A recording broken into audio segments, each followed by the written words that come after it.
Now, it's just after 11 o'clock on Monday, which has become known as the Peter Hitchens half hour. So Peter joins us now for the fifth time in a row. Peter, very good morning to you. Morning to you. Thank you very much indeed for joining us. Before we get on to the business of the day, can I just ask you about one piece that you wrote over the weekend in which you said this, that you thought that you had never really seen the BBC being anti-government. You said, when did you last hear an anti-government voice on the BBC, now little more than a servile state broadcaster?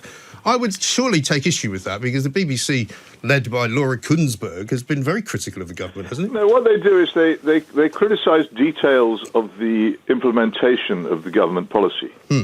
What they don't do is give any voice or platform at all to those who criticise the government policy as such.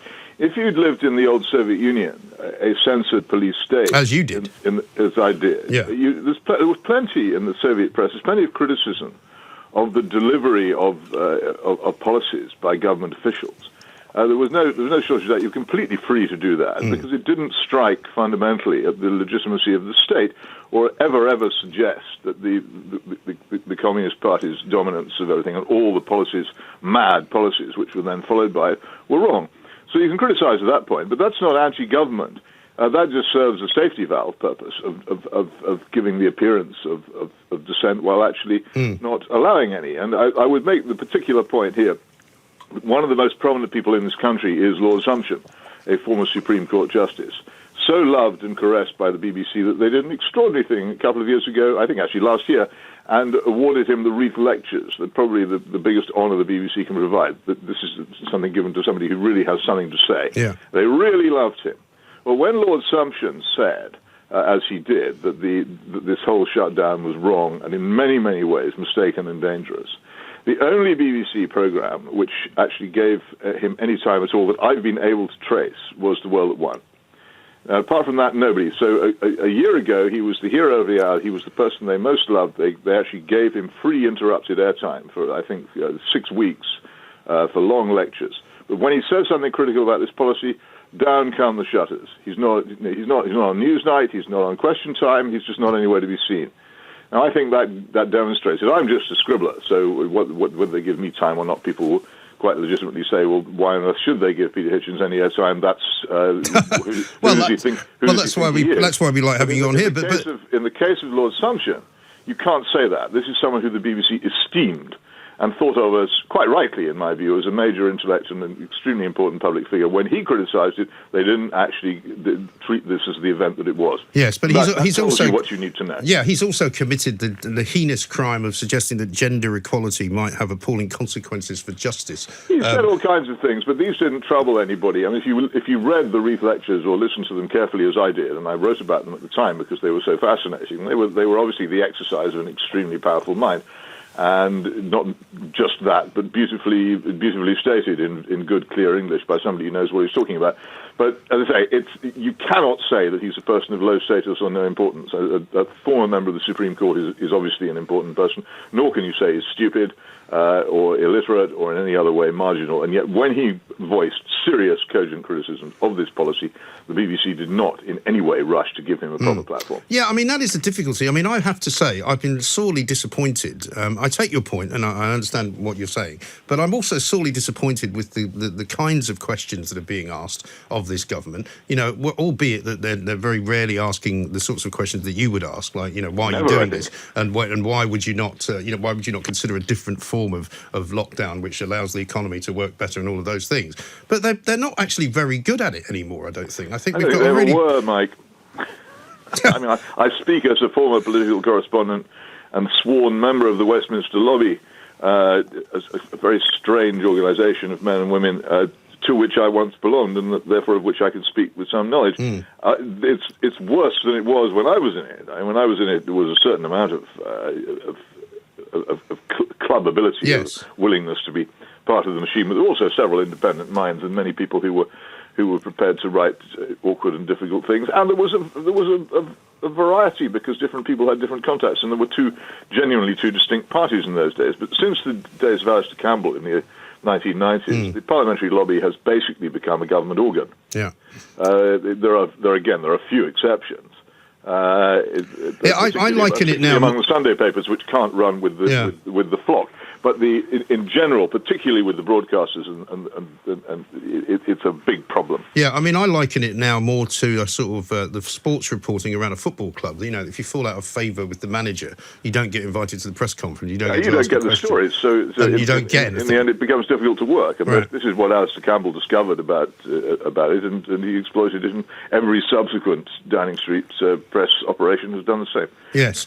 Now let's talk about sort of what happened towards the end of last week, where there was definitely, for me anyway, a sense that the streets were getting busier, that many more people were voluntarily returning to work, whether or not they were given permission by the government or not. And certainly this Thursday, we're expecting there to be some form of announcement which will lift some part of the lockdown. What's been your sort of observations of that? I think there's still there's people becoming exasperated, and I think particularly it's the white van men, the people who work for themselves, yeah, and who make individual contracts with their customers, and who can privately get on with it. I think they're quietly coming out of isolation and beginning to work again, and that's one of the reasons for the increased traffic. But on the other hand, I think an awful lot of the furloughed people are still staying at home, and I think the cities and the roads are still ominously quiet from the point of view of anybody who's concerned about our economy and our economy's ability to sustain life and health into the future.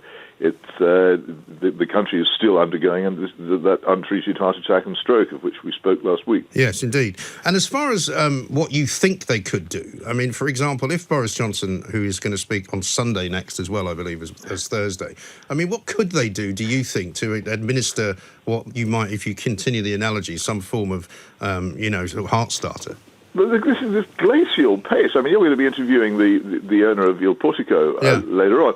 What is it to him that someone's going to say on Sunday that maybe just possibly measures might be taken which might make it possible at some time in the future, with great restrictions for him perhaps, to begin to do a tiny bit of business again? What hope does that offer to anybody? The problem with this government is the Prime Minister is like the Sorcerer's Apprentice. You've seen the Disney Fantasia movie. Yes, in fact, it was one of my first ever movies. He summons up these automatons to carry water for him because he's lazy, and then he realizes he can't stop them, and ultimately he's about to drown before he's rescued by the sorcerer who returns. But this is the Prime Minister. But the trouble is, there is no sorcerer to return and rescue him. He has to rescue himself, and he's created in the public mind this terror. And this morning, while I was out on my permitted exercise on my bicycle, the path was not particularly narrow, but there was somebody coming the other way. Yeah.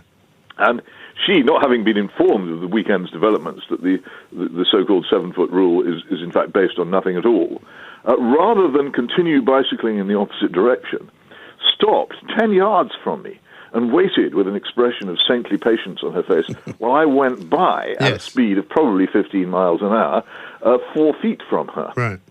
And people are still convinced that there's a kind of bubonic plague which they will catch if they come within 7 feet of somebody, even if that person is passing them at speed. Yes. That's how bad it is. But I wonder if that's more to do with our sort of manners than anything else. No, it wasn't manners.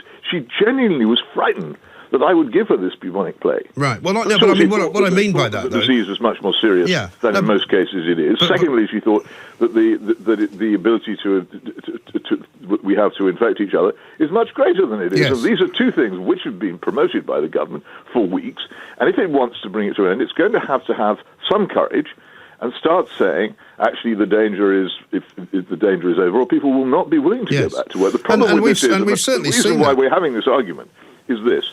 But unless it doesn't feel like an argument anymore. Admits it's made a mistake, it will be almost impossible for it to achieve that. No, interesting. No, what I mean by politeness really is something you said a few weeks back when we first started talking, that you said that you adhere to the kind of the social distancing more out of respect for other people than out of your own sort of fears, because rather like living in a Muslim country or living in a foreign place where you have to behave slightly differently, you do it and you go along with it. I find myself doing it. I'm not frightened of anything as far as, people, unless somebody physically sneezes on me, which I might not like very much. I wouldn't like that at any time. No, well, exactly. But the point is that, I find myself standing back if somebody's, I went out, for example, in my car yesterday. As I was about to get into it, it's a sort of private road where I am. People were jogging towards me. So I stood back behind the car, waited for them to jog past me, and then got in the car. Now, I didn't do that because I feared them giving me the disease. I did it out of kind of what you might term the new kind of the new norm, which is you stand back in case people become offended if you get too close to them. Yeah, but don't you smile when you do it? I do. Yeah, well, this person wasn't smiling. Yeah. She had a look of mingled terror and loathing on Maybe her. she just read one of your pieces Well, and knew that's who you always were. possible, Mike. I know, but we. No. But listen, what about the situation where we now find ourselves where, I can't quite see how trains will be able to run under these circumstances. I can't see how planes can ever go back up into the sky. Well, planes, I mean, you might as well order lead airplanes as this reduce the restrictions which are proposed. How can any airline, unless it exclusively caters to billionaires, how can any airline make any kind of profit or even operate within its costs if it has to separate people to the level that's being required? They would simply be cutting out a huge amount of fresh air and very few passengers. It simply kills flying. And then there's this other thing, this proposals for quarantine on arrival in foreign countries. Who's going to go to somewhere where the moment you arrive, you're locked up in some hostel surrounded by people in masks for 2 weeks? Travel will cease. Yes, indeed. It's not. This is why I keep using the word disproportionate. The actions being taken are not proportionate to the problem. No, the world couldn't function. There was a fascinating story in yesterday's Sunday Telegraph referring to something I don't even remember happening, though I was alive and conscious at the time. There was a big flu outbreak known as the Hong Kong or Mao flu in 1968-69. It killed 80,000 people in this country. Really? I don't remember that either. It's fascinating. Yeah. And the government response was to take various precautions, but there wasn't all that much fuss about it, and it wasn't considered that outrageous, and certainly no one thought of closing down the economy for it, which was a jolly good thing given the state of the British economy in 1968, because we probably have gone completely underwater. Well, quite. But it's a very interesting difference. The difference is not that the thing didn't happen, not that people didn't die, but that the attitude of both government and people towards it was different. And I personally, I think when you think about the eventual outcome of this, and this is a very important part of this, when we finally know how many excess deaths have resulted from this, and how different it has been from the many other outbreaks, not of COVID, but of influenza, which come every few years to this country. When we work that out, will we then say, well, hang on, why did we go to these lengths for something which was not, in fact, that different from things which we've weathered before without anything like this fuss? Was it worth it that I'm now paying, what is it, a VAT of 40%? Was it worth it that you've lost your job? Was it worth it that business is shut? Was it worth it that all these terrible things have happened for this thing which was not actually that out of the ordinary? But I suppose the answer I can give you at this moment is obviously premature, because we don't know whether all of those things will happen. But what we can say is that, with a very few notable exceptions, which you've mentioned on here before, almost every other country in the world has done what we've done, or worse. Well, no, they haven't, you see. And it simply isn't true that almost every country has, and there are major countries which have not. They have done other things, but they're not. I mean, what I'm concerned about is not what they've done, but what they have not done. And you look, as I say, at Japan, South Korea, and Taiwan, major industrial countries, advanced, modern. That's only three, though, isn't it? But they're comparable in many ways to us. I mean, two of them are islands, as we are. And what they did was not to close down their economies. And then we have, as I say, the constant example, totally infuriating to the pro-government fanatics of Sweden, which has again not gone for the total close down which we chose. And these countries have not been visited by hecatombs of death. It simply has not happened. No, true. In fact, but there's many. But there's a very, very interesting piece of work which emerged over the weekend, suggesting very strongly that these. It's published by something called MEDAR. MEDAR X1V, I think it's a Latin number. It's called Full Lockdown Policies in Western Europe Countries Have No Evident Impacts on the COVID-19 Epidemic by Thomas A.J. Monier. And it's available on the internet and through the BMJ and Yale.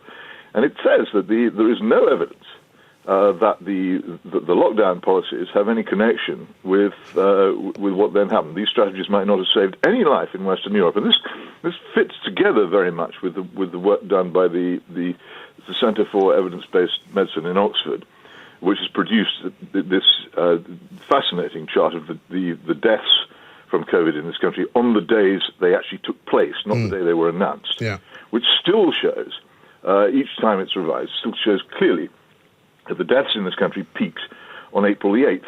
Now, the approximate time, it's difficult to say exactly, between the onset of the virus and death varies between 19 and 61 days. Now, the distance in March the 23rd, which was the day that Mr. Johnson panicked, and April the 8th, is less than 19. And a good deal less than 61. Yeah. But his reasoning, Peter, hang on a second. Say with some force that there is very little evidence that the Johnson policy has actually saved any lives.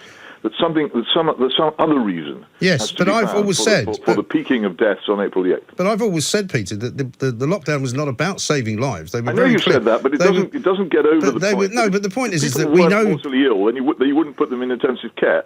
No, but but we know. If you let me finish this point, please. If you know that the point of doing the lockdown was to spread the disease more thinly, so that it did not overwhelm the NHS, that was what they achieved, and that was why they did what they did. I accept that it's now time to lift it. I totally agree with you, and I think that with testing and with more knowledge, yes, we can do more. But at that time, when it looked as though the acceleration of cases and the acceleration of numbers was going to be massive, they had to take some action, because if they hadn't taken action, you would probably now be standing around saying, why did they let so many people die and overwhelm the NHS? But can we do what they use, that term which they incessantly use on Radio 4's In Our Time programmes when they get academics together, and unpack your statement? Yes.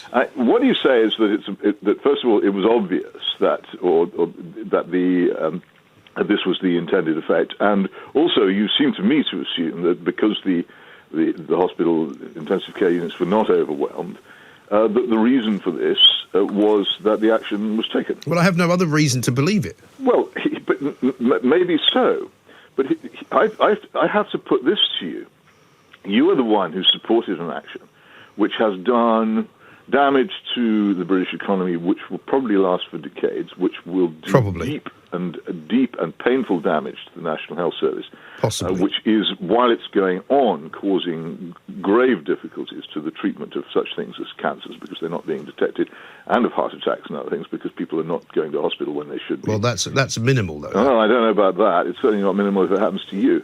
But if I got a heart attack, I'd be going to hospital. I wouldn't not be going. It's not measured yet, but the point is, it has as well as being damaging to the economy, something which some people dismiss as being a sort of monopoly capitalist obsession, which only bothers people with top hats. But the economy affects all of us, and the economy affects our lives and health, and it's done terrible damage. So it's done all that damage. And it's also it's made probably the most severe attack on individual liberty in this country for something like 600 years. And if you want to pursue such a policy, it's no good saying you can't prove it didn't work. You have to produce some sort of evidence that it did. Yeah. And search as I may around the world, and indeed in this country too, I can find nothing resembling evidence that this policy has actually done any good. And you say, well, it was designed to prevent the overwhelming of intensive care. Well, yes. Actually, this is actually exactly the same point. It's designed to avoid deaths, because people aren't put into intensive care unless they are so ill that doctors fear they will die otherwise. We're dealing with the same. Yes, area. But lots of people go into intensive care, Peter. Hang on. People aren't, no, but listen, Peter. People go into intensive care. They do not go into intensive care. Peter, people go into intensive care and they do not all die. Many of them come out. So if you haven't got enough room for the people who need to go into intensive care, then they definitely die. No, but you're missing and that's my point. where they've saved the lives. My point is that the only objective measure which we have of the level of danger from the disease and of the level of virulence of the disease, the only objective measure which we possess, clumsy as it is because of the very loose classification of COVID, I have to say, but the only objective measure which we possess is the measure of the number of people who've died. There isn't any other. That's the one we have. That is the only indicator we have of what pressure there was on intensive care units. And what it shows is that that pressure began to diminish from April the 8th, when the number of deaths peaked. Well, that may well be. You can't get out of it. It's the same thing. Intensive care and deaths, if you want to measure the pressure on intensive care, then the only indicator which we have to consult, there is no other, has to be that. And I'm sure if eventually we get, I think it's been, the government has stopped publishing it, but for actually quite reasonable reasons. But when we eventually get the figures for the actual occupation of intensive care beds in this period, if they ever are published, I think you will find they follow the same pattern. Well, that may well be. That may well be. But once again, I'm afraid we've reached the end of our Peter Hitchens half hour. So I thank you again, Peter. We'll be back with you next Monday for the next instalment of Peter Hitchens and his belief that this is all a complete and utter unnecessary waste of time. I disagree with him still on that, because I think at the end of the day, it's all still, from his point of view, supposition. He says there isn't enough evidence. We'll talk about that again come next Monday. But there also isn't any evidence that the world has collapsed and the economies are all going to go to hell in a handcart either. But we'll do more.